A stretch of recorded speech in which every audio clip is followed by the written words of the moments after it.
যারা শ্রোতা, আমার যোগ্যতার বিচার আমার আসলে শ্রোতাদের কাতারে থাকার কথা ছিল, কিন্তু মহান সৃষ্টিকর্তার কি ইচ্ছা আমি জানি না। আলহামদুলিল্লাহ উনি আমাকে আজকে বিশেষ অতিথি হিসেবে এই কাতারে থাকবার সুযোগ করে দিয়েছেন, যার জন্য আমি মহান আল্লাহ তাআলার কাছে হাত তুলে শুকরিয়া আদায় করছি। আলহামদুলিল্লাহ আমি এর যোগ্য নই, আমি কোন ইসলামিক স্কলার নই, আমি কোন ইসলামিক বয়ান দিতে অভ্যস্ত নই।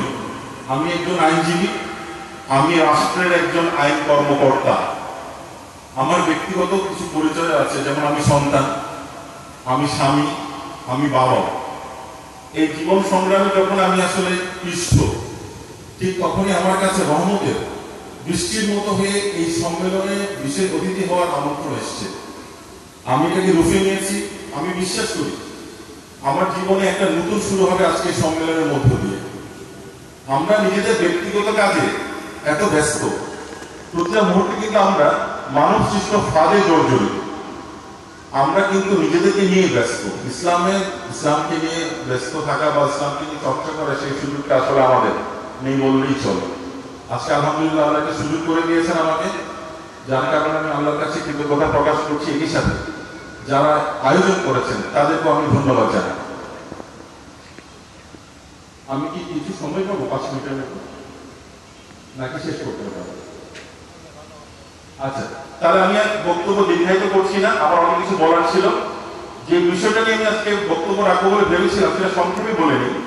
আপনারা যারা আলেম ওলামাগণ আছেন, দয়া করে ভাববেন যে আমরা তো কোনো সংবিধান বলে আমরা কোনো ইসলামিক রাষ্ট্র নই, আমরা কোনো ইসলামিক রিপাবলিক নই। আমরা যদিও বা আমাদের রাষ্ট্রীয় ধর্ম ইসলাম, কিন্তু এখানে শারিয়া ল কোনো প্র্যাকটিস নেই, শারিয়া ল অ্যাপ্লিকেবল না। কোরআন সুন্নাহর আলোকে কিন্তু আমাদের দেশ পরিচালিত হয় না।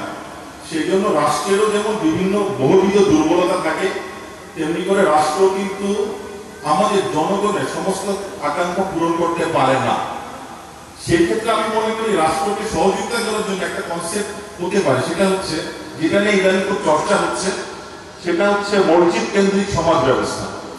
আপনারা যারা আলেম ওলামাগণ আছেন, রাষ্ট্রকে সহযোগিতা করার জন্য, রাষ্ট্র একটু প্যারালাল কোনো গভর্নমেন্ট নয়, রাষ্ট্রকে সহযোগিতা করার জন্য আমি মনে করি মসজিদগুলো আসলে লক্ষ লক্ষ কোটি টাকা দিয়ে আমরা মসজিদ বানাই, কিন্তু মসজিদগুলোতে নামাজ পড়া ছাড়া আসলে আর কিছুই হয় না। খুব খুব অল্প ক্ষেত্রেই নামাজের বাইরে কোনো ব্যবহার হয়। তো আমি আপনাদের অনুরোধ করবো, আপনারা আলেম ওলামাগণ যারা আছেন, হযরত মুহাম্মদ সাল্লাল্লাহু আলাইহি সময় থেকে কিন্তু মসজিদ থেকে রাষ্ট্র পরিচালিত হতো, মসজিদকে কেন্দ্র করে বিচারালয় ছিল, স্বাস্থ্য বিষয়গুলো মসজিদ থেকে দেখা হতো, অর্থনৈতিক বিভিন্ন দিক মসজিদ থেকে নিয়ন্ত্রিত হতো।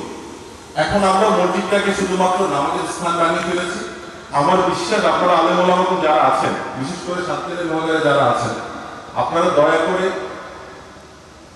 এত মসজিদ এগুলাকে রাষ্ট্রের কাজে কিভাবে লাগানো যায়, কিভাবে কোরআন সুন্নাহর আলোকে মসজিদগুলো দিয়ে আমরা সমাজ ব্যবস্থাকে পরিবর্তন করতে পারি, যার মাধ্যমে জনগণ এবং রাষ্ট্র উভয় উপকৃত হবে।